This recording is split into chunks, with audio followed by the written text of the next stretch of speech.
சென்னை திரு கைலாசம் அவர்கள் தம்முடைய அன்பு உணர்வுகளை இங்கே வைக்கின்றார்கள்.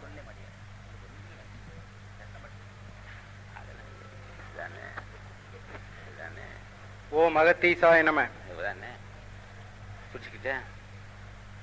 எந்தையும் தாயாகவும் இருந்து நமக்கெல்லாம் அருள் பாலித்துக் கொண்டிருக்கின்ற எந்தை குடிலாசான் அவர்களுடைய திருவடி கமலங்களுக்கு அடியனுடைய பணிவான வணக்கத்தை தெரிவித்துக் கொள்கின்றேன். இன்றைய தினம் என்னுடைய சொந்த வாழ்க்கை அனுபவத்தை இந்த மேன்மையான சபை முன் வைக்க ஐயா அவர்களுடைய அனுமதி வேண்டி, ஐயா அவர்களுடைய கட்டளைப்படி ஆசானை அன்பிற்குரிய தலைவர் அகத்தீசருடைய பொற்பாதங்களையே என்றென்றும் வணங்குங்கள், அவருடைய நாமத்தையே ஜெபியுங்கள், எப்பொழுதும் ஞானியர் பெருமையை பேசுங்கள், உங்களையும் உங்கள் சார்ந்தவர்களையும் அந்த துறையிலேயே ஈடுபடுத்துங்கள். ஆன்மீகம் என்பது மனிதாபமானத்தை மட்டுமே அடிப்படையாக கொண்டது, மற்றதெல்லாம் நமக்கு தேவையில்லை என்ற உண்மை அருள் விளக்கத்தை ஐயா அவர்கள் அன்று முதல் இன்று வரை அதையே விளக்கிக் கொண்டிருக்கின்றார்கள். அதிலே எந்த ஒரு மாற்றமும் இல்லை. அடிப்படை அதுதான். இந்த அடிப்படையே அடியேனும் ஐயா அவர்களுடைய வேத வாக்கை ஏற்று ஆசானை வணங்கி எப்பொழுதெல்லாம் முடியுமோ குடிலுக்கு வந்து ஆசானின் அருள்வாக்கை பெற்று அவர்களுடைய ஆசிதனை ஏற்று அன்பு பொருந்திய அகத்தீசன் திருமலர் பாதங்களை வணங்கி வந்ததன் காரணமாக, அந்த அருள் ஆசியின் காரணமாக ஐயா அவர்கள் இந்த கடையனை ஒரு நல்ல ஸ்தானத்திலே நிறுத்தி வைத்திருக்கின்றார்கள். என்னுடைய அலுவலகத்திலே இது என்னுடைய பெருமை அல்ல, என்னுடைய திறமை என்று நான் நினைத்தால் அது சுத்த முட்டாள்தனம் என்று ஐயா அவர்களே அதை உணர்த்தி இருக்கிறார்கள். மேலும் இனிவரும் காலத்திலேயும் அதே எனக்கு உணர்த்த வேண்டும் என்று எந்த ஒரு நேரத்திலும் என்னுடைய ஒரு திறமையின் காரணமாக நான் எதையும் சாதிக்கின்றேன் வாழ்க்கையிலே என்ற ஒரு நிலை வராமல் இருப்பதற்காக ஆசான் அவர்களையே அதையே நான் தினமும் வேண்டி பணிகின்றேன். இதை சொல்ல வேண்டிய வந்த காரணம், நான் உயர்ந்திருக்கின்றேன் வாழ்க்கையிலே சொந்த முயற்சியின் காரணமாக அல்ல, ஆசான் அகத்தீசன் ஆசியாலும் குடிலாசான் திருவருள் கிருபையாலும் மட்டுமே. என்னை போன்று குடிலுக்கு வந்த அன்பர்கள் அனைவரும் நான் அறிந்த வரையிலே அனைவருமே தங்கள் வாழ்க்கையிலே முன்னேறி இருக்கின்றார்கள். எந்த ஒரு குறையும் இல்லை யாருக்கும். இதை நான் அறுதியிட்டு கூற முடியும் அவர்கள் சார்பாகவும். ஏனென்றால் இந்த 12-13 ஆண்டு காலமாக அனைவரை பற்றியும் நல்ல முறையிலே அவர்களுடைய பேசி பழகிய முறையிலே அவர்களுடைய வளர்ச்சியையும் நான் கண்டிருக்கின்றேன். இதை இந்த சபையிலே வைப்பதற்கு காரணம், நீங்களும் ஆசானை வணங்க வேண்டும், ஆசான் அகத்தீசன் திருநாமத்தை சொல்ல வேண்டும், குடிலாசான் அருளை பெற வேண்டும் என்ற ஒரே ஒரு காரணத்திற்காக உங்களுடைய திருமலர் தொழுது நான் வேண்டிக் கொள்கின்றேன். வாருங்கள், நாம் எல்லோருமே ஆசானின் புகழை பேசுவோம், அவர்களுடைய திருவடியை வணங்குவோம், வாழ்விலை வெற்றி பெறுவோம். இதையே என்னுடைய வேண்டுகோளாகவும் வைத்து ஐயா அவர்கள் நமக்கெல்லாம் அருளாசி தர வேண்டும் என்று மீண்டும் என்னுடைய கோரிக்கையை அவர்களுடைய திருமலர் கமலங்களிலே சமர்ப்பித்து வாய்ப்புக்கு நன்றி கூறி அமர்கிறேன். வணக்கம். மலேய நாட்டிலிருந்து வந்திருக்கின்ற அன்பர் திரு முனியாண்டி அவர்கள் தம்முடைய உணர்வுகளை கூறுகிறார்.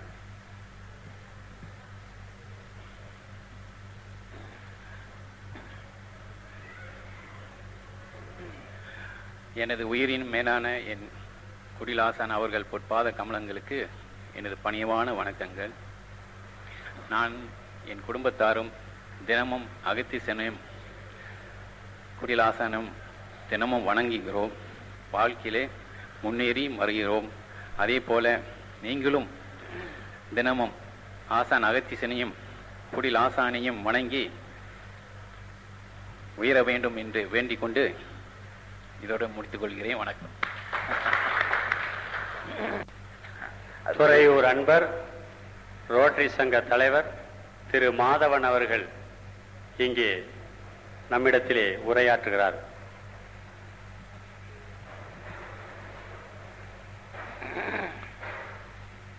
குடிலாசான் அவர்கள் திருப்பாத கமலங்களுக்கு தனது வணக்கத்தை உரித்தாக்கி கொண்டு இன்றைய தைப்பூச திருவிழாவும் பௌர்ணமி விழாவும் சிறப்பாக நடந்து கொண்டிருக்கின்றது.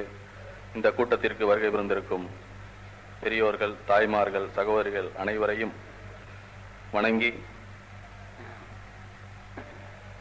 நாம் பல இடங்களுக்கு சென்றிருக்கின்றோம். பல ஆன்மீகம் என்ற பெயரில் தொழிலாகவும் ஒரு மிரட்டலும் தான் உலக அளவில் நடந்து வருகின்றது. நாம் ஒரு இடத்திற்கு இறைவனை வழிபட சென்றால் உடனடியாக பார்ப்பதற்கு 100 ரூபாயும், சற்று தாமதமாக பார்ப்பதற்கு 50 ரூபாயும், நீண்ட நேரம் காத்திருந்து பார்ப்பதற்கு 2 ரூபாயும் என்று பணத்தை பிரித்து இறைவனை விற்பனை செய்து கொண்டிருக்கின்றார்கள். மற்றும் இறைவன் ஆன்மீகம் என்ற பெயரில் அருள்வாக்கு கூறுகிறேன் என்று உடனடியாக அவர்களை பார்த்து அருள்வாக்கு பெற வேண்டும் என்றால் 5000 ரூபாய் கட்டிவிட்டு வாருங்கள், உங்களுக்கு அருள்வாக்கு கூறுகிறோம் என்று அனைத்தையும் ஒரு விற்பனையாக செய்து வருகின்றார்கள். இதுவா நம்ம உண்மை ஆன்மீகம்? இதற்காக அங்கு பலர் கூடியிருக்கின்றார்கள். அவர்கள் அனைவரும் அறியாமையின் காரணமாக அங்கு சென்று இந்த மூடத்தனமான ஒரு ஆன்மீகத்தில் ஈடுபட்டு வருகின்றார்கள்.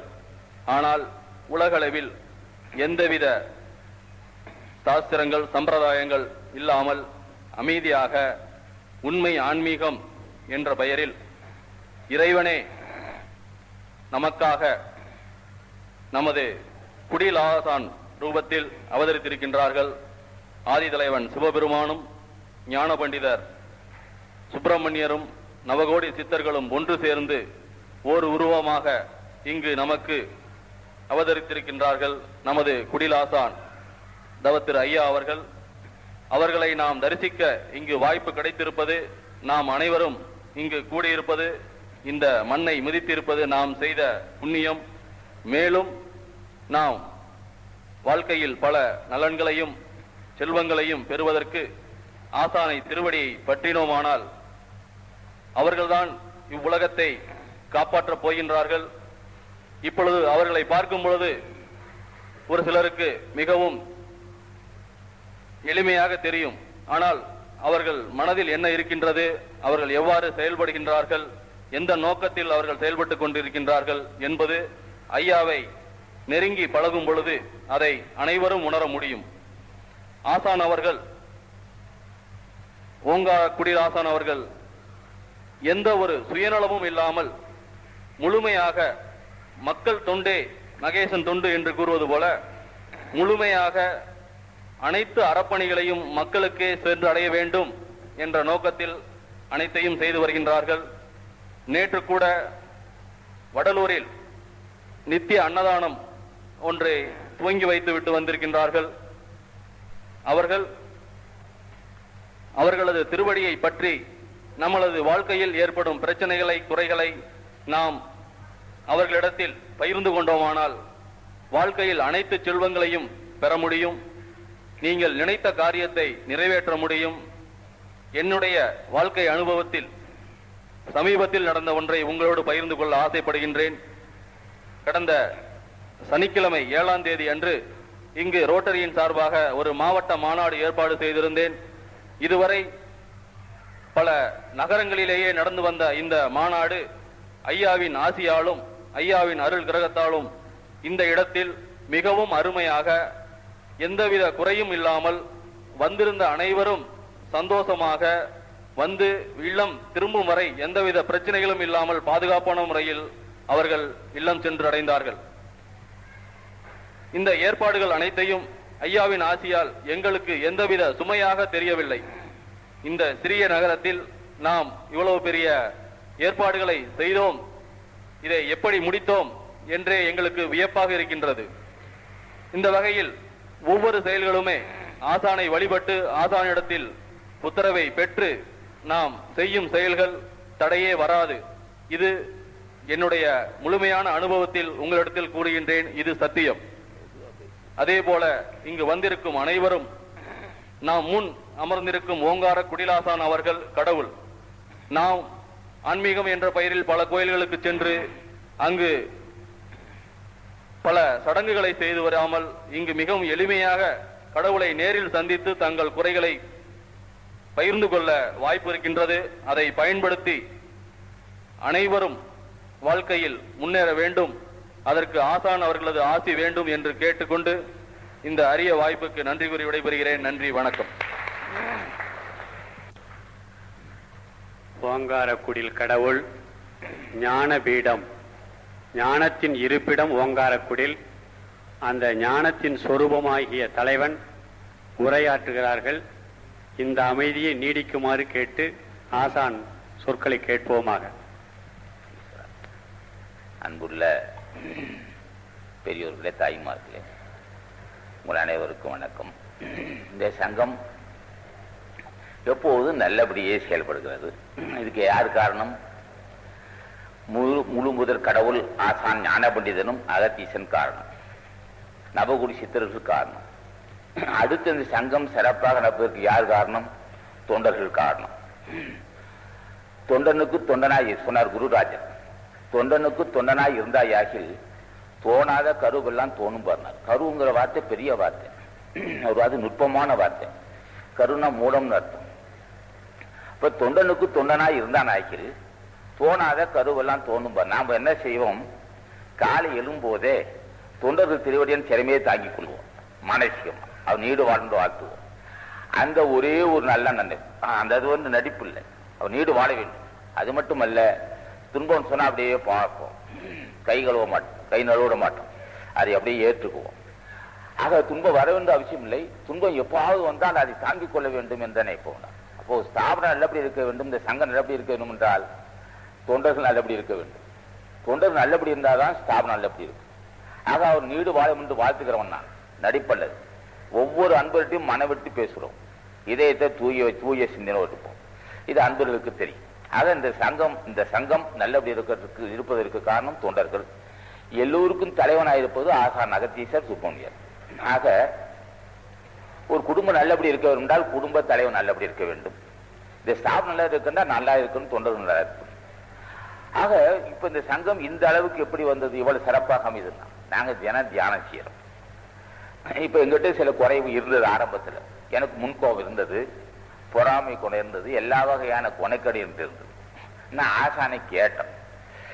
என்ன மனசு அப்ப என்ன சொல்லுது? பெரிய நீதான் உயர்ந்த மனிதன், நான் பொறாமை உள்ளவன், வஞ்சனை உள்ளவன், கொடும் கோபம், ஜாதி வரி, இது போன்ற அநேக கொனைக்கேடு உள்ள இருந்துகிட்டும் என் மனசு நீதான் உயர்ந்தவன் சொல்லிச்சு. அப்ப ஆசானை கேட்டேன், என் மனசு அறியாமையில சொல்லுது, நீதான் எங்களுக்கு அருள் செய்யன்னு கேட்டேன். அப்ப சொன்னாரு, நீ என்னுடைய திருவடியை ஓ மகத்தீசாய நம்ம ஓ மகத்தீசான்னு சொல்லு, அவ்வப்போது உனக்கு உணர்த்தினார். அவர் உணர்த்தினது பிறகுதான் நம்ம குறைகள் எனக்கு தெரியுது.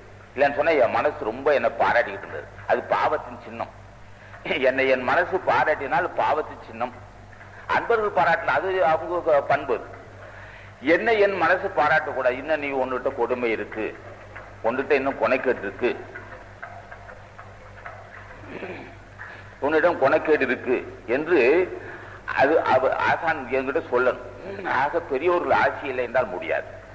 ஆக நாங்கள் இந்த அளவுக்கு வந்ததுக்கு காரணம் தினம் தியானம் செய்யறோம்.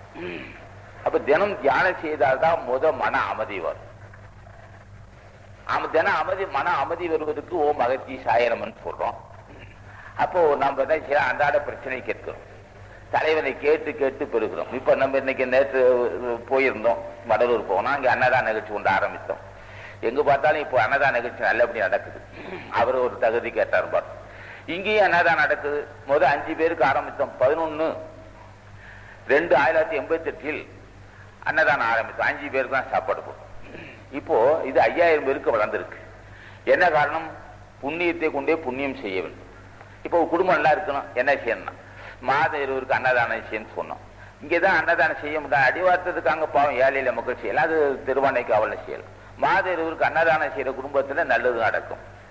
அது மட்டும் இல்ல, ஓ மகத்தி சாயனமே என்று சொல்லி ஒரு 12 முறை சொன்னால் அவ்வப்போது உள்ள பிரச்சனையெல்லாம் ஆசான் சொல்லணும். ஆசான கேட்டு ஓ மகத்தி சாயனமோ ஓ மகத்தி சாயனம் சொன்னா மன சாந்தம் உண்டா. ஓ மகத்தி சாயனமோ ஓ மகத்தி சாயனம்னா இந்த உணர்ச்சி படுதல் அதெல்லாம் நீங்க ஓ மகத்தி சாயனமோ ஓ மகத்தி சாயனம்னு சொன்னா வறுமை தீரும். ஓ மகத்தி சாயனமோ ஓ மகத்தி சாயனா உடல் ஆரோக்கியம் இருக்கும். ஆக ஓ மகத்தி சாயனம்னு சொல்லும்போது சாந்தம் உண்டாகும். சாந்தம் வருவதற்கே ஆசி வேண்டும். பிறகு உடல் ஆரோக்கியம் இருக்கணும், பிள்ளைகள் கல்வி இருக்கணும், பிள்ளைகள் நல்லபடி படிக்கணும், பிள்ளைகளும் உடல் நல்லபடி இருக்கணும், தடையில்லாமல் வெளியே சென்று வர வேண்டும். குடும்ப தலைவனுக்கு உத்தியோகம் அமைய வேண்டும், அதுவும் தடையில்லாமல் இருக்க வேண்டும். இப்போ உத்தியோகத்துக்கு போயிட்டு வருதுன்னா பிரச்சனை, ஏன்னா அவன்லாம் பிரச்சனையை பண்ணிக்கிட்டு இருக்கான். ஆக அதுலேயும் தடையில்லாமல் உத்தியோகம் செய்யணும். வியாபாரம் நல்லபடி இருக்கணும். வியாபாரம் நல்லபடி இருந்தானே செல்வம் இருக்கும். வியாபாரம் தடைப்பட்டா சில பேர் வர்றாங்க, பைனான்ஸ் ஆரம்பிக்கிறாங்க, வியாபாரம் ஆரம்பிக்கிறாங்க, எல்லாம் அப்படியே ஸ்தம்பிச்சு நிற்பது. கடன் வாங்கி தான் ஆரம்பிக்கணும். கடன் வாங்கி வியாபாரம் செய்து எல்லாமே இழந்துட்டு ஒரு குடும்ப தலைவன் அப்படியே குடுவா துடிக்கிறான். அவனுக்காக இல்லை, அவன் நம்பி பிள்ளைகள் மனைவி இருக்காங்க, அவங்க எல்லாம் ரொம்ப துன்பம் அடிக்கிறாங்க. அவன் வந்து அப்படியே வெளியே தெரியாம குமுறுகின்ற மக்கள் இருக்கிறாங்க. என்ன காரணம்? இப்ப குடும்ப தலைவி இந்த மாதிரி எங்க வீட்டுக்கார ஆரம்பிச்சிருக்கிற என் கணவன் என் வீட்டுக்கார ஆரம்பிச்ச அந்த வியாபாரம் எல்லாம் இப்படி இருக்கணும் ஐயா, நீ தான் அருள் செய்யணும். அவங்களுக்கு என்ன வேலை? ஞானிகளுக்கு எதை கேட்கிறோமோ கொடுப்பாங்க. அது ஒன்றும் குற்றம் இல்லை. வியாபாரம் நல்லா இருக்கணும், நாங்க நல்லா இருக்கணும், பிள்ளைகள் நல்லா இருக்கணும் ஐயா, நீ தான் அருள் செய்யன்னு கேட்கணும். துன்பம் வந்து அது பாடு குமுறி அழுகுறான். நாம சிரிக்கிறேன். ஏயா சிரிக்கிறேன்னு கேட்டான். இல்ல உனக்கு வந்து நான் வருத்தம் தான் படுறேன். ஆனா இதையே ஆரம்ப காலத்திலேயே செல்வம் இருக்கும் போதும் உடல் ஆரோக்கியம் இருக்கும் போதும் நீ வணங்க இப்ப வந்து ஏயா அழுகுறன்னு கேட்கிறான். ஆனா சொல்ல முடியாது, பாவம் அப்பா கேட்கலாம். ஆக எதுவா இருந்தாலும் ஆரம்ப காலத்திலேயே கேட்டுக்கணும். இப்ப நல்ல மனசு இருக்கான்னு கேட்கணும். நல்ல மனசு எப்போ வரணும்? தலைவன் ஆட்சி எல்லாமே நல்ல மனசே வராது. அதாவது லோபித்தனம் இருக்கும். லோபித்தனம் இருக்குன்னு சொன்னா பாவம் இருக்குன்னு அர்த்தம். சரி, லோபித்தனம் நல்ல மனசு இருக்கியா, செல்வம் இல்லைன்னு சொன்னா தலைவனை வணங்கினா செல்வம் பிறகும். அதே சமயத்தில் லோபித்தனமும் தீரும். விருந்த உபசரிக்க வேணும்னு நினைக்கணும். விருந்த உபசரிக்கணும், செல்வம் வேணும். அப்ப செல்வமும் தருவார்கள், லோபித்தனமும் தீரும், நல்ல பண்புள்ள நட்பும் கிடைக்கும், மன சாந்தம் உண்டாகும், நம்ம நல்ல சுற்றுப்புற சூழ்நிலை அமையும். தினம் தியானம் செய்த மக்களுக்கு மட்டும்தான் இந்த வாய்ப்பு கிடைக்கும் சொல்லி நீங்கெல்லாம் இப்போ இந்த நாளைக்கு தான் பௌர்ணமி. தைப்பூசத்தையும் பௌர்ணமியும் சேர்த்து வச்சிருக்கிறோம். இனிமேல் இப்படி இருக்காது. இந்த தைப்பூசம் அப்படி இருந்தாலும் முதல் நாள் இருந்தாலும் பௌர்ணமிக்கு சேர்த்து தைப்பூசமும் பௌர்ணமியும் சேர்த்து பூஜை நடத்தணும் இருக்கு. நாளைக்கு வெகு பேர் வரப்போறாங்க கிராமத்திலிருந்து. நாளைக்கு நாளைய பௌர்ணமி வருவாங்க. அவர்களுக்கு ஆட்சி இருக்கு, அவர்களுக்கு அகத்தீசன் ஆட்சி இருக்கு. ஆக இனி இது போன்ற ஒரு நிகழ்ச்சி இல்லாமல் பௌர்ணமி பூஜை இருந்தால் தைப்பூச பூஜையும் பௌர்ணமி சேர்த்து வைக்கலாம் நினைக்கிறான். ஆகவே நாளைக்கு வந்து இங்கே ஆட்சி பெறுகின்ற மக்களுக்கும் ஞானிகள் ஆட்சி இருக்கு, உங்களுக்கெல்லாம் ஆட்சி இருக்கு. என்ன ஒரு வாய்ப்புன்னு கேட்டால், இங்கே அன்பர் சொன்னது போல தினம் 4000 பேர் பசியாடுறாங்க. ஒரு 3-4000 குடும்பம் தண்ணி தந்துட்டு இருக்கோம். தவச்சவாய்க்கு தண்ணி தரோம், பசி ஆற்றோம், கனம் தியானம் செய்யறோம். தூய மனசு இருக்கு. இந்த தூய மனசும் நல்ல அறப்பணிகளும் தர்மகாரியம் நடப்பதனால இங்க வந்து பூஜை செய்யற பெண்களுக்கு நீடிய ஆயுளும் குறைவில்லா செல்வம் உண்டாகும்.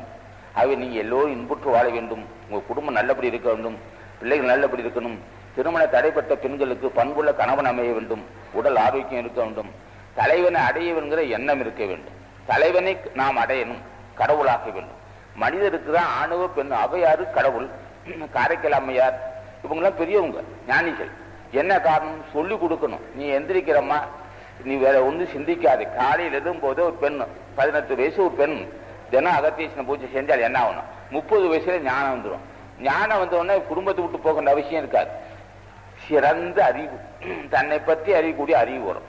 அப்ப 12-18 வயசு பெண் வந்து ஒரு 16 வயசு பெண் தினம் அகத்தீசன பூஜை செய்தால் ஞானம் வரும் சொன்னா, எதையா ஞானம் வரும்னா அப்புறம் மனைவி மக்கள் விட்டுட்டு குடும்பத்தை விட்டு அல்ல. இந்த ஞானம் வரும். நாம உலகம் என்று இருக்கும், ஆனால் நாம அழிவோம். நமக்கு நாள் தெரியும். இப்ப சில பேருக்கு எந்தைக்கு பிறந்த தேதி தெரியும். நான் இப்ப சொல்லுவேன் 1913 1936 8ஆம் தேதி 36 பிறந்தோன்னு சொல்லுவான். சாவ போது தெரியுமான்னு கேட்டான். அது தெரிஞ்ச முன்னே செத்து போவான். பிறந்த தேதி தெரியும், சாகும் தேதி தெரியாது. சாகிற தன்னுடைய மரணம் அல்லது சாகக்கூடிய தேதி தெரிந்தால், இப்போ இது 98 99 ஏப்ரல் மாசம் சாவான்னு தெரிஞ்சுக்கிட்டா இவன் 94ஆம் ஆண்டிலே போயிடுவான், ஊருக்கு போயிடுவான். என்ன காரணம்னு கேட்டான், நோய் சூழ்ந்துடும். அப்ப என்ன நினைக்கணும், ஞானம் எதுன்னு கேட்டான். இந்த உலகம் என்று இருக்கும், நாம் இடையில வந்திருக்கிறோம். இடையில வந்தவங்க நல்ல காரியம் செய்து ஆசைப்பட்டுக் கொள்ளணும். நமக்கு ஆயுள் குறை, நமக்கு மரணம் உண்டு, நம்ம சாகதான் போறோங்கிற நினைப்பு வந்தாவே ஞானம் வந்து அர்த்தம். அச்சம் வரும், நாம ஏதோ நல்ல காரியம் செய்துக்கணும், சாவு வரப்போகுது, நல்ல காரியம் செய்துக்கணும், ஏதோ தர்ம காரியம் செய்துக்கணும் நினைப்பான். அதான் ஞானம். நாளைக்கு சாவ போவான், இன்னைக்கு அளவில்லாத கற்பனை இருப்பான். வடுவன் தான் சொல்லுவாங்க, நம்மளை பார்த்து கிண்டல் செய்வான். வலுவ பெருமான் நம்மளை பார்த்து கிண்டல் செய்த மன்னனவன். ஒருபோதும் வாழ்வதறியார் கருதுவ கோடியும் அல்லபடனா. வாழ்க்கை பற்றி நாளை மறுநாள் லாரியில் அடிப்பட்டு சாவான் அல்லது எங்காவது சாவ போறான். ஆனா இவன் கற்பனையோ கோடானு கோடி கற்பனை சொல்லி லேசா ஏழனை சிரிப்பு சிரிச்சு பார்ப்பான் மக்களை. ஒருபோதும் வாழ்வதே, ஒருபோதும் நொடிப்பொழுது, அது ஒருபோதும் வச்சுக்கலாம். ஒருபோதும் வாழ்வதறியார் கருதுவ கோடியும் அல்லபடனா. நம்மளை பார்த்து கிண்டல் செய்யலாம், இவனுக்கு தெரியாது. ஆக ஞானம் எதுன்னு கேட்டான், நாம் அனித்தியமானவர்கள், அழியக்கூடியவர்கள், நரதர வந்துகிட்டு இருக்கு, நோய் வந்து இருக்கு, விபத்து வரலாம், பிரச்சனை வரும், நாம சாகதான் போறோம், ஆசான பூஜை செய்துக்கணும், புண்ணியகாரம் செய்துக்கணும் நினைக்கின்ற நினைப்பு வந்தா ஞானம் வந்து அர்த்தம். அதுவே இல்லாம கோடான கோடி கற்பனையில மூழ்கி இருப்பதெல்லாம் சுத்த மடத்தனம் சொல்லி ஆசான் வள்ளுவன் சொல்றான், ஒருபோதும் வாழ்வதறியார் கருதுவ கோடியும் அல்லவன. இந்த ஏழனை பண்ண ஏழனை பேச்சு. ஆக தலைவன் திருவடியை பூஜை செய்தால் எல்லை நமக்கு தெரியும், நமக்கே தெரியும். சரி, 1999 அது 2004 நமக்கு ஒரு முடிவு இருக்கு, அந்த உணர்வு வரும். முடிவு நமக்கு இருக்கு என்றது அச்சம் வந்துடும். அச்சம் வந்ததுக்கு அப்புறம் அறப்பணி செய்வான். அறப்பணி செய்ய ஆயுள் பெருக்கும் வரும், மன ஆரோக்கியம் வரும். மரணத்தை பற்றி தெரிந்து கொள்ள, மரணத்தை பற்றி ஒரு பயம் இருக்க வேண்டும். அந்த பயம் இருந்தா நல்ல காரியம் செய்வான். பயப்படவே மகாபிரிய வீரன் யாருன்னு கேட்டான். மிகப்பெரிய வீரன், வீராதி வீரன் வீராதி வீரன் வீராதி வீரன் யாருன்னு கேட்டான். தன்னுடைய முடிவு ஒன்று இருக்குன்னு தெரியாதவன் மிகப்பெரிய வீரன். புரிந்தவன் அறிந்தவன் அவன் வள்ளுவன் சொல்லுவான், நாளென ஒன்று போல் காட்டி உயிர் ஈரும் வாழது உணர்வார் பெரியனா. அப்படின்னா நாள் ஒவ்வொரு நாளாக காட்டும். அது என்ன, அந்த நாட்கள் அறுக்கு நான் நம்ம வாழ்நாளே அறுக்கக்கூடிய வாழும் சொல்லுவான். அவன் பயந்துட்டு இருக்கிறான். ஞானிகள்லாம் ஐயோ சாவு வருமே, அதுக்குள்ள ஆசான் ஆசி பெற்றுக்கணும், என்ன செய்யறதுன்னு பயந்துட்டு இருப்பான். நம்ம வீராதி வீர வீர மாத்தாண்ட ராஜாதி ராஜ ராஜ வீர இவருக்கெல்லாம் சாவை போட்டே சிந்திக்க மாட்டான். ரோட்ல அடிப்பட்ட, இந்த லாரில அடிப்பட்ட தவடாட்ட கிடப்பான் அடிபட்டு. ஆக மரணத்தை பற்றி அறிந்து பயப்படுகின்றவர்கள் வீர சிங்கங்கள், அவர்கள் தான் வீராதி வீரனா. மரணத்தை வெல்லும் வல்லமை உண்டுனா. ஆசான் அகத்தீசனையே திருமல தேவனையே பூஜை செய்யற மக்கள் யமனை கூப்பிட்டு அவராதே வடித்தால் கொண்டு நமன் வரின் ஞான வாழ்கொண்டே திருமல தேவன் சொல்வான். நமன் வரின் ஞான வாழ்கொண்டே இவன் சிவன் வரியில் நானுடன் போவது தின்னா. ஆக யமன் வந்தால் பயப்பட மாட்டார்கள் ஞானிகள். ஆனால் நாம் நாளை என்ன நடக்கும் தெரியாது, அதுவரையிலும் அளவிலா கற்பனையில் இருப்போம். இது சுத்த மூடத்தனம் முன்னேசி இருக்கா ஞானிகள். நாம் என்ன செய்யறோம், 16 வயசு 18 வயசு பெண்ணா கூப்பிடுறோம், ஐயா அம்மா நீ என் தாய், என்னுடைய மகள், இன்று முதல் ஓம் அகத்தீசாய நமன் பூஜை செய்யுமா, காயமா 5 நிமிஷம் பூஜை செய்துட்டு நீ பண்புள்ள கணவன் அமையன்னு கேட்க துணை வேண்டும். பண்புள்ள கணவன் அமையணும், அடியேன் உன்னுடைய சேவைக்கு உன்னுடைய மகள், நான் உன் திருவடியை பற்றி நான் முன்னேறி வேணும்னு கேட்டு அது நிச்சயமா நடக்கும். சத்தியமா சொல்றேன். 18 வயசுல ஆரம்பிக்கப்பட்ட ஒரு பூஜை 30வது வயசுல இந்த உணர்வு வரும். எந்த உணர்வு வரும்னா, சாவு நமக்கு இருக்கு, நமக்கு சாவு உண்டு, சாவு வராது, சாவு உண்டுங்கிற அச்சத்தை உண்டு பண்ணிடுவான். வள்ளுவன் சொன்னா நாளென்னா ஒன்று போல் காட்டி உயிர் ஈரும் வாழது உணர்வார் பெரியனா. பெரியனுங்கிற அர்த்தம்.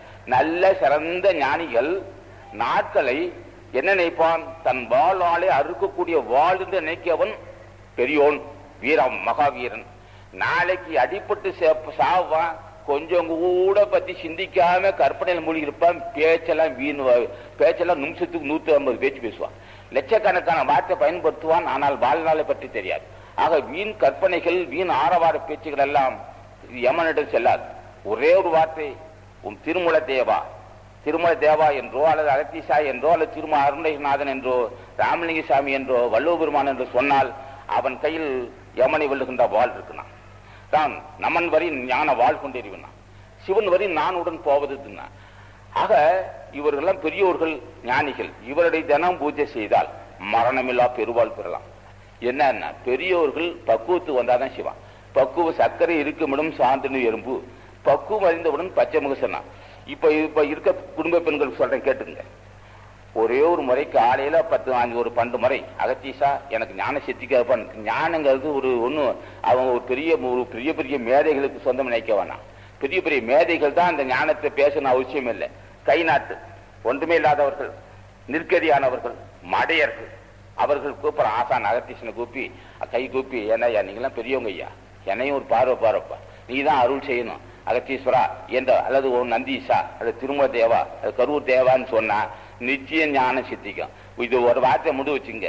இந்த காலகட்டத்திலே பெண்களும் ஆண்களும் ஞானம் சித்திக்க வாய்ப்பு இருக்கு. ஞானம் சித்திப்பது என்பது தன்னை பற்றி அறிவதுதான். தன்னுடைய பலகீனங்கள், முதுமை வந்துகிட்டே இருக்கும், நோய் சூழத்தான் போகுது, பிரச்சனை வரத்தான் போகுது, இந்த உலகம் எப்போதும் இருக்கதான் போகுது. ஆனா நாம ஒரு எல்லைக்கு உட்பட்டவங்க, எல்லை உட்பட்ட நம்ம மரணம் வரதான் போகுதுன்ற நினைக்கின்ற அறிவு வந்தாவே ஞானம் வந்துன்னு அர்த்தம். அதுக்கப்புறம் அவன் வெற்றி பெறுவான். ஆகவே நீங்கள் எல்லாம் ஆசான் அகத்தீசனை பூஜை செய்து, ஆசான் திருமல தேவனை பூஜை செய்து, ஆசான் நந்தீசனை பூஜை செய்து, ஆசான் ஞானபலிதனை பூஜை செய்து, யமனை வல்லும் வல்லமை உங்களுக்கு இருக்க வேணும்னு சொல்லி, உங்களுக்கு அந்த வாய்ப்பு கிடைக்க வேண்டும், உங்க குடும்பம் நல்லபடி இருக்கணும், பிள்ளைகள் நல்லபடி இருக்கணும், திருமணாகாத பெண்கள் பண்புள்ள கணவன் அமைய வேண்டும், எல்லா வளமும் பெற வேண்டும் என்று மனமாற ஆசானை வாழ்த்தி வணங்குகிறேன். வணக்கம். அடுத்த பௌர்ணமி பூஜை 12/3/98 வியாழக்கிழமை நடைபெற உள்ளது. அன்புள்ள பெரியோர்களே, தாய்மார்களே, வணக்கம். இது இரண்டாவது. முதல் 150 பெண்கள் திருவுலகுக்கு பூஜை செய்து ஆசி பெற்றிருக்கிறார்கள். இப்போது 150 பெண்கள், மேலும் 150 வரும், 100 வரலாம் என்றிருக்கிறேன். இங்கே பூஜையில் கலந்து கொள்வதற்கு புண்ணியம் செய்ய வேண்டும். என்ன காரணம்? மற்ற இடத்தில் பூஜை நடக்கும், ஆனால் அங்கே புண்ணியம் இருக்காது, அருள் ஒளி இருக்காது. அருள் அந்த இடத்தில் பூஜை செய்தால் அருள் பெறலாம். இங்கே யார் அந்த அளவுக்கு யார் இருக்கட்டும். இன்று ஆசான் புஜட மகரிஷியும் போக மகாரிஷி, அந்த மூலையில் புஜட மகரிஷி, இந்த மூலையில் போக மகாரிஷி, இங்கே தன்வந்திரி, இங்கே பிருகு மகரிஷி, இந்த 4 ஞானிகள் இருந்து ஆசி வழங்குறார். நாம கேட்போம், இந்த மாதிரி திருவிளக்கு பூஜை நடக்குது, நீதாயா அந்த இருந்து தலைமை தாங்கி தடையில்லாம அந்த திருவிளக்கு பூஜை நடக்கணும், அங்கே உள்ள பிள்ளைகளுக்கு உங்க ஆசி வேணும்னு கேட்போம்.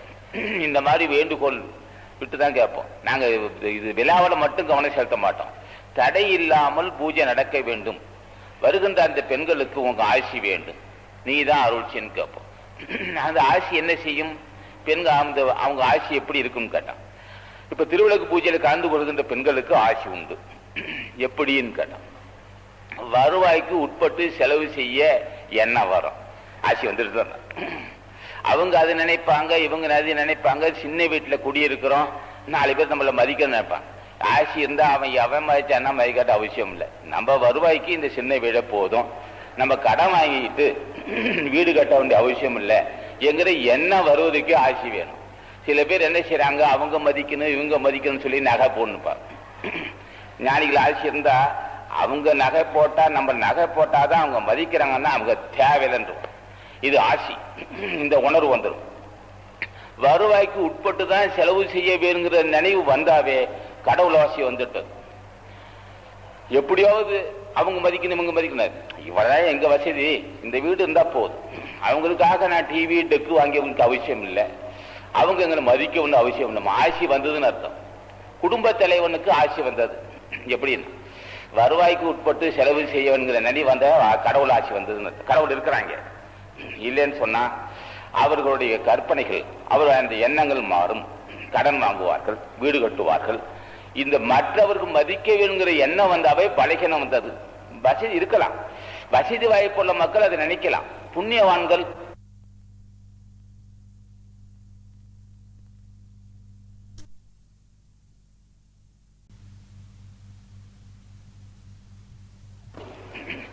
ஆனால் கடவுளாக பார்த்து கொடுத்த காசு தான் நிற்கும்.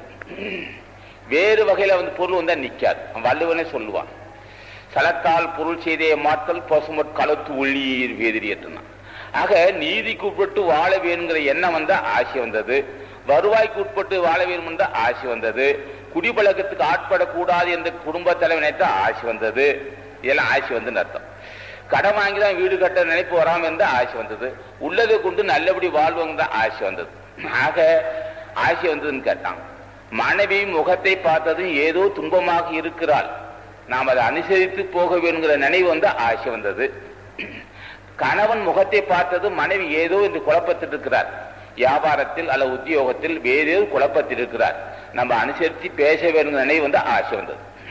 ஆக குடும்பத்தில் அமைதி வந்தது என்றால் ஆசை வந்தது, வறுமை நீங்கி இருந்தால் ஆசை வந்தது, குடும்பத்தில் சாந்தம், குடும்பத்தில் அமைதி இருக்கின்றால் ஆசை வந்தன.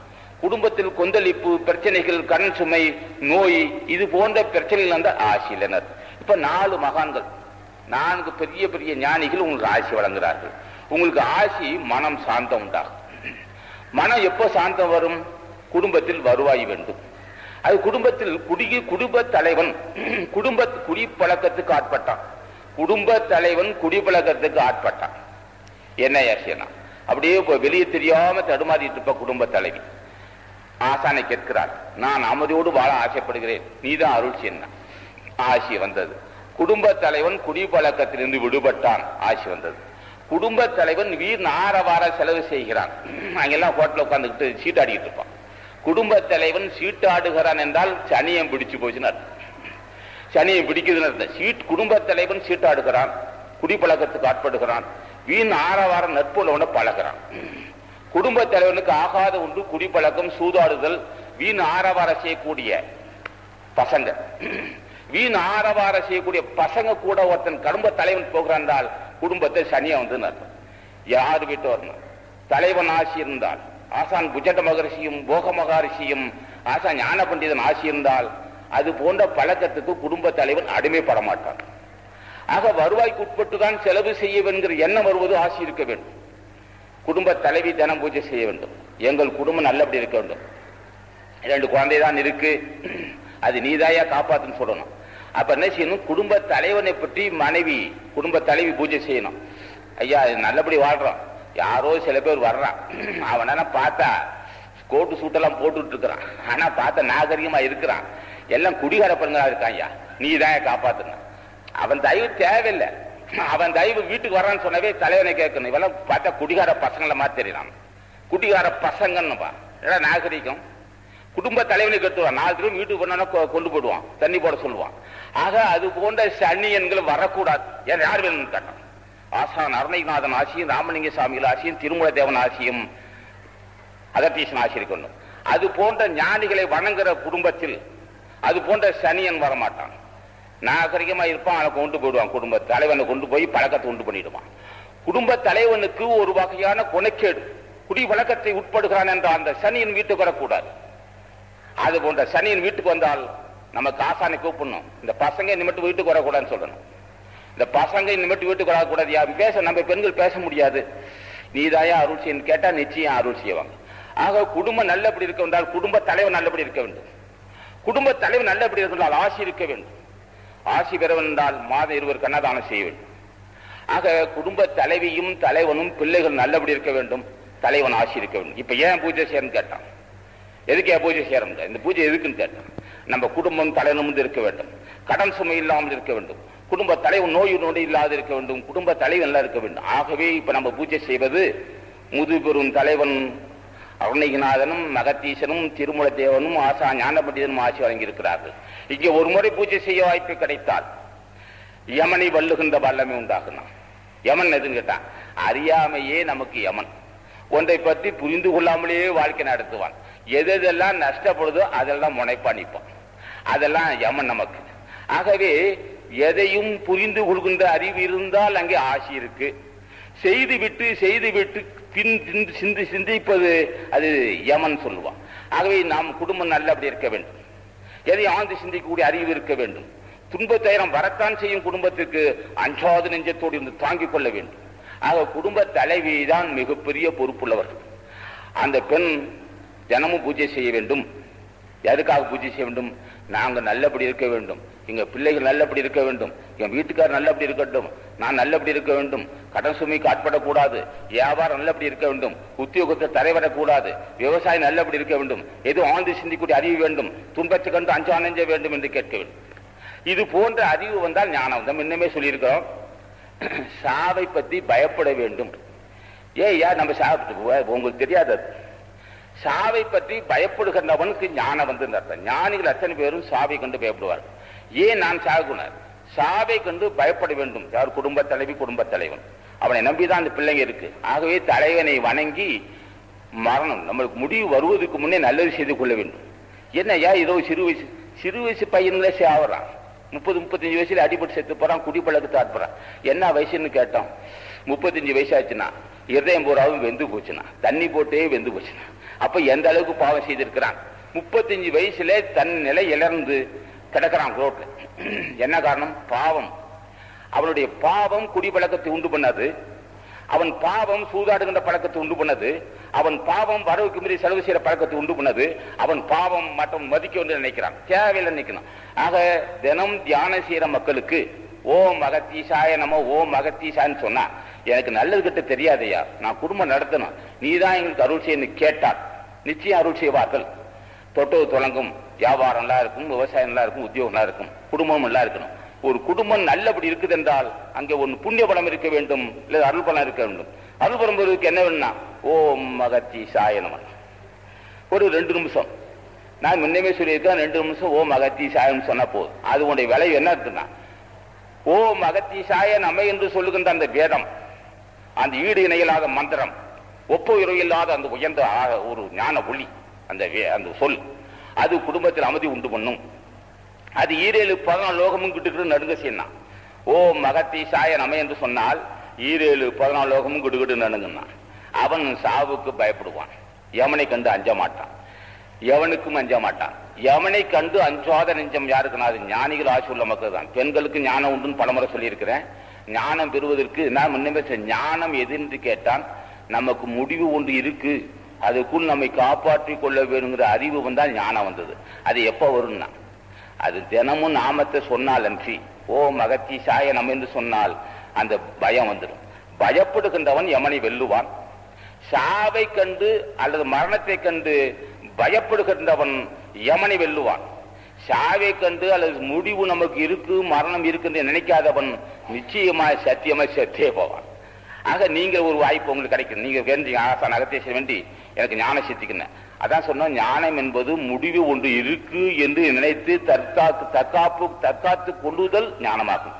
அந்த வாய்ப்பு உங்களுக்கு கிடைக்க வேண்டும் சொல்லி சென்ற முதல் ஒரு 150 பெண்கள் திருவிளக்கு பூஜை செய்திருக்கிறார்கள். இப்போது 150 பெண்கள் திருவிளக்கு பூஜை செய்ய உங்களுக்கெல்லாம் நீதி ஆயிலும் தடையில்லாத வாழ்வு அமையும் என்று வேட்கிறேன். 2வது, இந்த விதவை பெண்கள் திருவிளக்கு பூஜை செய்வதில் ஈடுபட்டிருக்கிறார்கள். அதுக்கு அவன் என்ன செய்யறான்? சுத்தம் அடையான், மனிதாயமான இல்லாதவன், பெண்களை தெய்வமா மதிக்காதவன். இந்த உலகம் இந்த அளவுக்கு அழகாக ரொம்ப மிகப்பெரிய அளவுக்கு உயர்ந்திருந்தால் பெண்கள் தான். பெண்கள் விதவையாவது திருமணம் செய்யக்கூடாது, பார்க்கக்கூடாதுன்னு சொல்லியிருப்பான். அதெல்லாம் மனிதாயமானம் இல்லாத ஒருவன் செய்த ஒரு கொடிய செயல். மனிதாயமான இல்லாதவன் சொல்லப்பட்ட கருத்துக்கள் நாங்கள் ஏற்றுக்கொள்றோம். இயல்புதான். விதவையாவதோ கணவன் ஆண்மகன் விதவையாவது பெண்மதி விதவையாவது இயல்புதான். அவர்கள் பூஜை ஆசான் ஞானப்படி ஏற்றுக்கொள்வான்.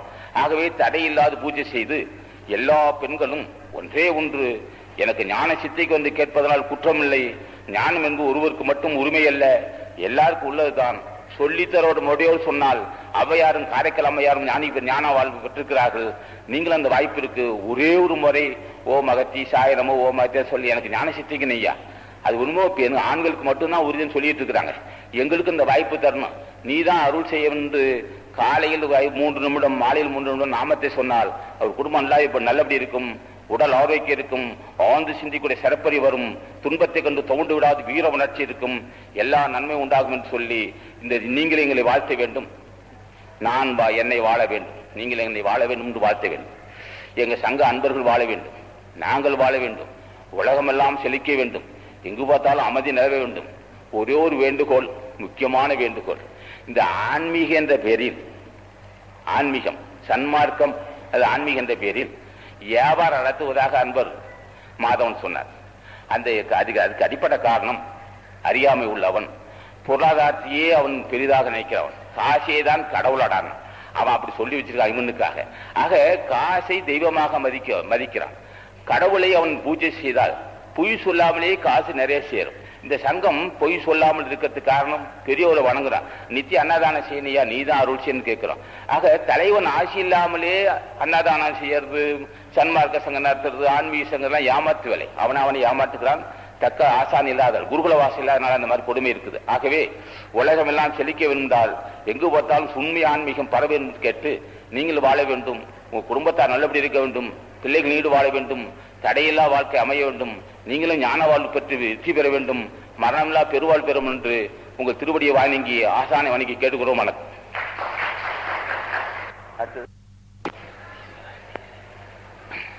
அன்புள்ள பெரியவர்களே, தாய்மார்,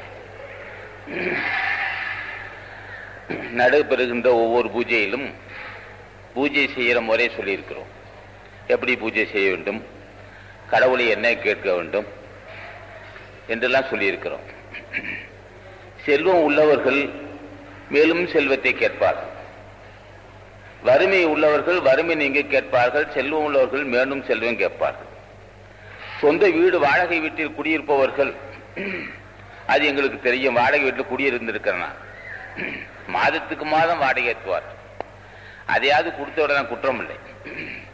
கொஞ்சம் கூட கருணை இல்லாது இருப்பார்கள். அவருக்கு பிடிக்கவே பிடிக்காது, ஆனால் வீடு கட்டி வாடகை கொடுத்துருப்பார். அது இப்போ சொந்த வாடகை வீட்டு இருப்பவருடைய பொறுத்து எங்களுக்கு ரொம்ப மனசுல தெரியும், அது நாங்களே அனுபவித்திருக்கோம். ஆக வறுமை நீங்க ஆசானை கேட்க வேண்டும் நியாயம். வாடகை வீட்டில் இருப்பவர்கள் ஒரு சொந்த வீடு அமையன்னு கேட்பது நியாயம். எல்லாம் கேட்கலாம், அது ஒன்று குற்றம் இல்லை. செல்வம் உள்ளவர்கள் மேலும் செல்வம் கேட்கிறார்கள், எல்லாம் நல்லபடி இருக்குன்னு கேட்பா, கடவுளுக்கு கும்பிடுறாங்க. ஆனா கேட்க வேண்டியது ஒன்று, இதெல்லாம் கேட்க வேண்டும். வறுமை இல்லாத வாழ்வு, சொந்த வீடு அமைதல், நோய் நொடி இல்லாது இருத்தல், பிள்ளைகளுக்கு கல்வி, உத்தியோகம்,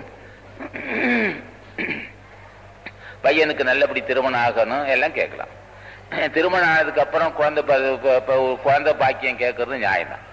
ஆனால் இதெல்லாம் போற போக்குல செய்து விடுவார்கள் ஞானி.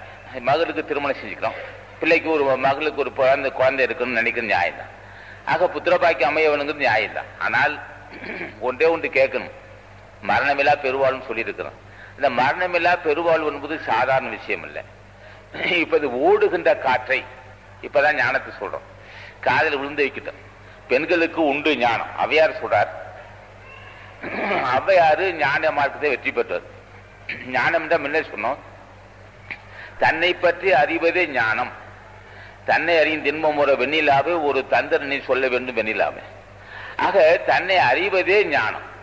தன்னை அறிந்தவன் நிச்சயமாக மரணத்துக்கு பயப்படுவான், நிச்சயமாக அறப்பணி செய்து கொள்வான், நிச்சயமாக தியானம் செய்வான்.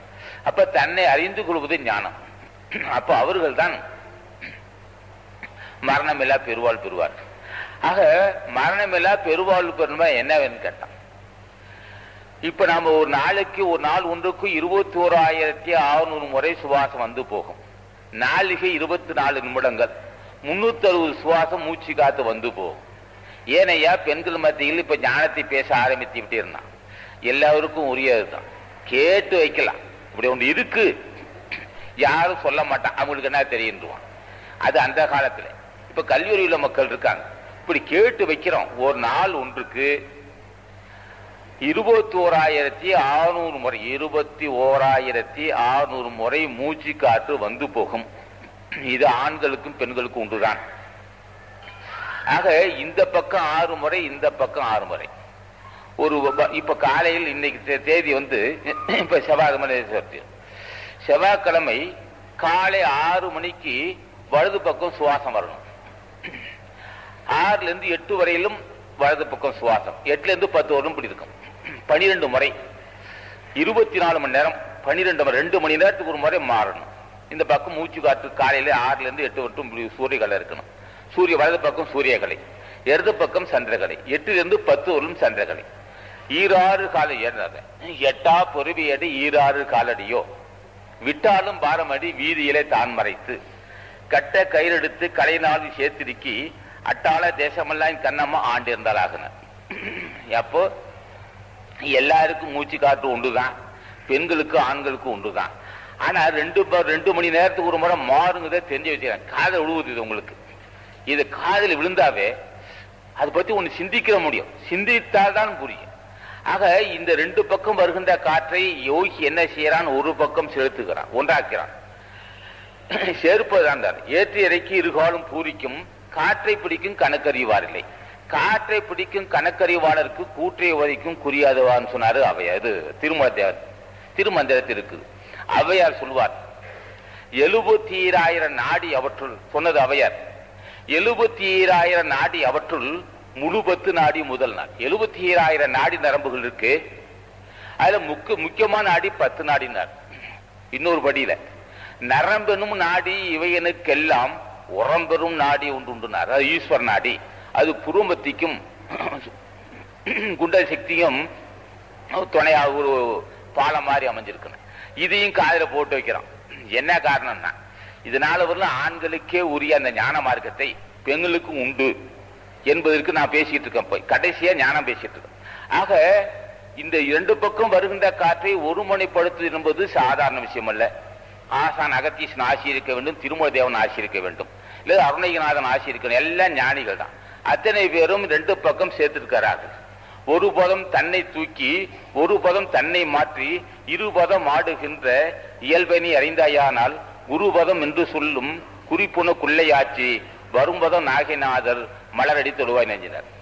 அப்ப ஏற்றி இறக்கி இருகாலும் பூரிக்கும் காற்றை பிடிக்கும் கணக்கறிவார்ன 2 பக்கம் வருகின்ற காற்றை புருமத்தை செலுத்தி விட்டால் அவர்களுக்கு மரணம் இல்லை. என்னையா சோர்மோர் நொடி பொழுது தலை சுத்து நேரத்து நடக்குது. இது தலைவன் தான் செய்யணும். ஏன் நாம் கேட்கணும், கேட்டா பெறலாம். எப்படி எல்லாம் ஞானமா இருக்கே, இதெல்லாம் எங்களுக்கு ஏன் கிடைக்காதான்னு யார் சொன்னது? ஏன் கிடைக்காது? ஒன்றே ஒன்று, அகத்தீசனை பூஜை செய்யும் போது இப்படி ஞான மார்க்கம் அல்ல யோக மார்க்கம், சரிகை கிரிகை யோக ஞானம், அறம் பொருள் இன்பம் வீடுனா. ஆக இந்த சரிகை சரிதை மார்க்கம், கிரிகை மார்க்கம், யோக மார்க்கம், ஞான மார்க்கம். சரிகை கிரிகை என்பது தன் வாழ்க்கையில் யாருக்கும் இடையூறு செய்யாது தன்னடக்கத்தோடு சாந்தமாக வாழ்தல். இது சரிகை மார்க்கம். பிறருக்கு உதவி செய்தல், பிற உயிர்களுக்கு நல்லது செய்து, அந்த சரிகை கிரிகை தான். தினமும் நன்னடத்தோடு வாழ்தல், பிற உயிர் வாழ் கருணை காட்டுதல், இது சரிகை கிரிகை. மனிதாயமானத்தோடு வாழ்தல் சரிகை கிரிகை மார்க்கம். யோக மார்க்கம் என்பது ஒரு நாள் ஒன்றுக்கு 21,600 முறை சுவாசம் வந்து போகுது, அறிந்து கொண்டோம். இதோடு பழகிறோம். எப்படி பழகிறோம்? காலையில் வெறும் வயிறா இருக்கும். பெண்களுக்கு சொல்றது இவர், இது தலையின் கட்டளை இருக்கு. காலையில் வெறும் வயிறா இருப்பவர்கள் பத்மாசனம் விட்டு மூச்சு காற்றை லேசாக நிறுத்தினால் 2 பக்கம் சுவாசம் வரும். வருகின்ற காற்றை ஆசான் துணையோடு புருமத்தி செலுத்தி விடுகிறோம். ஊசிமன வாசல். அந்த ஊசிமன வாசலிலே காற்று செலுத்தி விட்டால் அந்த இயல்பு மரணமில்லை. அதுதான் மோன நிலை என்றும் மௌன நிலை என்று பெறுவார்கள். இந்த வாய்ப்பை பெறுகின்றவர்கள் புண்ணியவான்கள். அது யாரா இருந்தாலும் சரி, ஆணாக இருந்தாலும் சரி, பெண்ணாக. இந்த வாய்ப்பை நீங்கள் பெற வேண்டும் என்பதற்காக 3ஆம் முறை பேசுறோம். ஆகவே பிறந்தவருக்கு மோட்சகதி தேட வேண்டும். பிறந்தவனுக்குன்னு சொல்லலை, சொன்னது அகத்தீசர். அவன் ஆசான் சொல்றார், மனிதனாக பிறந்தால், மனித வர்க்கமாக பிறந்தார். பிறந்த வலுக்குன்னு சொல்ல, பிறந்தவர்க்கு மோட்சகதி தேட வேண்டினார். அது ஆணாக இருந்தாலும் சரி, பெண்ணாக இருந்தாலும் சரி, எல்லாம் ஞானிகள் தான். அவையார் ஞானி, காரைக்கால் அம்மையார். ஆக பிறந்தவருக்கு மோட்சகதி தேட வேண்டும். ஆமையா, மனிதனா பிறந்தா மோட்சகதி தேடணும். வீடு வாசல் மனைவி மக்கள் ஆரவாரங்கள் உத்தியோகங்கள் எல்லாம் இருக்கும். கப்புன்னு மூச்சு விட்டா பெணம்னு சொல்லுவான். என்ன ஏன் அவ்வளவு பெரிய ஆள்? செத்து போயிட்டா அதுதான், அதுக்கு என்ன இருக்குது? அப்புறம் செத்து போனது பெண் தானே. ஆக பிறந்தவருக்கு மோட்சகதி தேட வேண்டும். பின்களையும் முன்களையும் சேர வேண்டும். பின்கலை என்பது சூரியகலை, முன்கலை என்பது சந்திரகலை. 2 கலையும் சேர வேண்டும். 2 காலை கலை என்பது 2 கால். இரண்டும் சேர்த்து புறமைத்து ஒடுங்கிவிட்டால் அது மரணமில்லா பெருவாழ்க்குரிய மார்க்க தரும். இதுக்கு தலைவன் ஆசி இருக்க வேண்டும். ஞானிகள் ஆசி இல்லாமல் ஒன்று கொண்டு செய்யக்கூடாது. இப்ப நான் சொன்ன உடனே நீங்க பிராணம் செய்ய முடியாது. ஒன்று இருக்கு என்ற 2000 வருஷமாவே இப்படி ஒரு பெண்கள் மத்தியில யாருமே சொன்னதில்லையா? அவங்களுக்கு என்ன தெரியும், இவங்களுக்கு என்ன தெரியும்? ஒரே அவையார் சொன்னது போல, அவையாறு ஆசான் அகத்தீசனை பூஜை செய்தார். அவையார் ஆசான் ராமலிங்க திருமூல தேவனையும் நந்தீசனையும் பூஜை செய்தார். ராமலிங்க சாமி காலம் இது. ஆக பெரியோர்கள் திருவடியை பற்றியனாலே அவையாருக்கு அந்த வாய்ப்பு வந்தது. அந்த பெரியோர்கள் திருவடியை பற்றின என்னன்னா, மன சாந்தம் உண்டாக்கணும். எப்படியா? மாசற்ற கொள்கையும் மனத்தில் அடைந்தாக்கால் ஈசனை காட்டும் உடம்பு. சொன்னது ஔவையார். ஒரு முறை ஔவையார்னு சொன்னாவே அண்டம் கிட்டுக்கிட்டு ரணுங்கண்ணா. அப்பேற்பட்ட அம்மையார் இளமையில் முதுமையை அறிந்தவர்னா. என்னடா வயசு 25-30 தான் இருக்கும், முதுமைக்குரிய அறிவு வந்தது. யார் ஆட்சியில்? ஆசான் அகத்தீசன் ஆட்சியால் 30 வயது ஒரு பெண், 60 வயது உள்ள ஒரு முதுமை வந்ததுன்னா, அப்ப அதுக்கு என்ன பொருள்னா, தேகத்தில் காம விகாரம் அற்றுப்பட்டது. தேகம் காமத்தோடு பிறந்த தேகம் காம விகாரம் நீங்கிவிட்டது. காம விகாரம் நீங்கினால் இளமைக்குரிய அறிவுகள், அந்த குண சேட்டைகள், விகாரங்கள் நீங்கி சாந்தம் வந்தது. 60 வயது உள்ளவர்களுக்கு எப்படி இருந்தா வந்ததுன்னா, இது இப்படிப்பட்ட வாய்ப்பை நீங்கள் பெற வேண்டும் என்பதற்காக தான் கடைசியாக பேசிட்டு இருக்கிறேன். இது ஒன்றும் குற்றம் இல்லை, இது ஒன்றும் நியாயமானதுதான், மனசுல வைக்கணும். ஔவையாருக்கு இந்த அறிவு, ஔவையார் இந்த வாய்ப்பை பெற்றிருக்கிறார், நீங்களும் பெற வேண்டும். ஆக பிறந்தவருக்கு மோட்சகதி தேட வேண்டும், பின்களையும் முன்களையும் சேர வேண்டும். மறந்தவருக்கு மரளி வந்தால் வலுவரும். இதை செய்ய மறந்து விட்டால் நிச்சயமாக யமன் வந்து விடுவான். இதை தடுப்பது எப்படின்னு கேட்டார் அகத்தீசர். ஆகவே நீங்களும் ஔவையார் போன்று, காரைக்கால் அம்மையார் போன்று இன்னும் அநேக பெண்கள் ஞானியாயிருக்கிறார்கள். ஞானியாகிறதுக்கு ஒரே ஒரு தகுதி, ஒன்றே ஒன்று, ஓம் அகத்தீசாய நம, ஓம் நந்தீசாய நம, ஓம் திருமூல தேவாய நம என்று சொன்னால் உங்களுக்கு இந்த மூச்சு காற்று புறமைத்து ஒடுங்கும். 10ஆம் வாசல் இது. இதெல்லாம் 9 வாசல், மேலே 7 வாசல் இருக்கு. அது மலைக்கு வாழ்ந்தாலும் அது 9 வாசல். 10ஆம் வாசலாகிய புருமத்தி என்ற ரகசியத்தை நீங்க அறிந்து கொள்ள வேண்டும் என்றால் தினமும் தியானம் செய்து, இந்த வாய்ப்பு ஒன்று இருக்கு என்று நினைத்தாலே போதும்.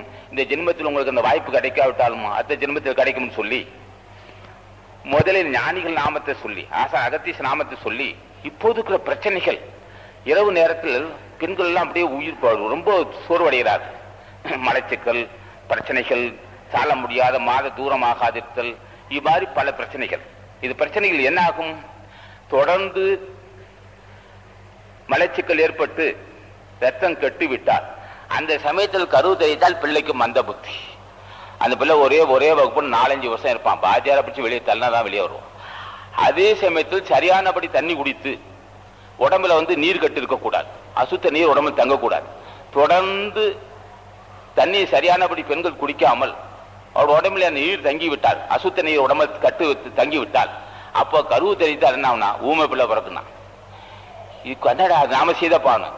நம்ம இடம் இருக்கின்ற பலகீனங்கள், தொடர்ந்து மலச்சிக்கல் ஏற்பட்டு அதன் மூலமாக ரத்தம் கட்டிவிட்டால் குழந்தை மந்த புத்தி என்றும், சரியானபடி தண்ணீர் குடிக்காமல் உடம்பில் நீர் கட்டிவிட்டால், சரியானபடி நீர் பிரியாவிட்டால், அப்போது ரத்தம் அந்த சமயத்தில் கருவுதரிக்கிற குழந்தைக்கு ஊமை குழந்தைன்னா. ரெண்டுமே நம்ம குற்றம் தான். அடுத்து தொடர்ந்து மலச்சிக்கலும் தலைச்சிக்கலும் ஏற்பட்டு ரெண்டுமே உடம்பு பூர்ணமா கெட்டுவிட்டால், அந்த சமயத்தில் கருவு தரித்தால் பிள்ளை குருட்டு பிள்ளை பிறக்குனா. இது நான் சொல்லல, திருமல தேவன் சொல்றார். மாதா உதரம் மலைமிகில் மந்தனாம், மாதா உதரம் ஜலமிகில் மூங்கையாம். மாதா உதரம் 2 வக்கில் கண்ணில்லை, மாதா உதரம் மந்த கொலைவிக்கினார். தாய் கரு தரிப்பதற்கு என்ன காரணம், ஏன் மந்த புத்தி, ஏன் குருட்டு பிள்ளை, ஏன் ஊமை பிள்ளைங்கிறதுக்கு விளக்கம் சொல்றார். இப்ப ஆசான் திருமல தேவனை அழைக்கிறோம். என்னைக்கெல்லாம் பெரியவங்க ஐயா, எனக்கு தெரியல, நான் சாப்பிட்ற நேரம் 1 மணி, சோறு சமைச்சிருக்கிறேன், ஆனா டிவியில முக்கியமான நிகழ்ச்சி சொல்லிட்டான், நான் அதை பார்த்துட்டு உட்காந்துருக்கேன். சோறு அந்த பசி அடங்கிருச்சு, மறுபடி பசி அடங்கி சாப்பிட்டனால மலச்சிக்கல் வந்துச்சு, தண்ணி குடிக்க சோம்பேத்தனப்பட்டோம், ஆனால் உடம்பு கெட்டு போச்சு, நீ தான் அருள் செய்யன்னு சொன்னா என்ன ஏற்படும்? திருமல தேவனை அழைத்து கேட்டால் சாப்பிட்ற இடத்துக்கு சாப்பிட்றது, அந்த நேரத்துக்கு கொஞ்சம் ஏதாவது டீயை குடிச்சிட்டு பேசாம இருக்கிறது, சோறு சாப்பிட்றது இல்லை.